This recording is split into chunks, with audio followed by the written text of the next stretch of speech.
সোণাপুৰৰ পৰা মই জুবিন গাৰ্গে কৈছো, ছিংগাপুৰত কোন সেইকেইটা তাত নাই নহয়। মই এতিয়া খাৰঘুলি কাহিলীৰ পৰা কতোৱে নাই। মই এতিয়া সোণাপুৰ, মাথো সোণাপুৰ। সোণাপুৰে মোৰ শেষ ঘৰ, শেষ মঞ্চ। এতিয়াৰ পৰা গান নাগাওঁ আৰু মই মাথো শুনিম। স্পেচিয়েলি মই নাইট ছুপাৰ কেইখনক কৈছো, উজনিলৈ অহা যোৱা কৰোতে সোণাপুৰৰ এই ঠাইখিনিতে মায়াবিনীটো ডাঙৰকৈ বজাবি। ৰৈ থাকিম উজাগৰে ৰাতিৰ বুকুত। মই আগতেও কৈছিলো আৰু এতিয়াও কৈছো, মোৰ কোনো জাতি নাই, মোৰ কোনো ধৰ্ম নাই।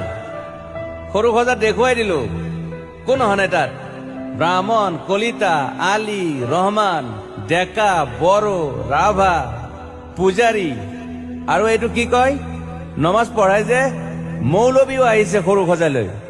I love people, I love man.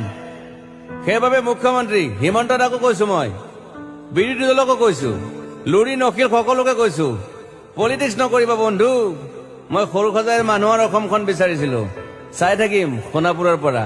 খেলি মেলি হলে কষ্ট পাম।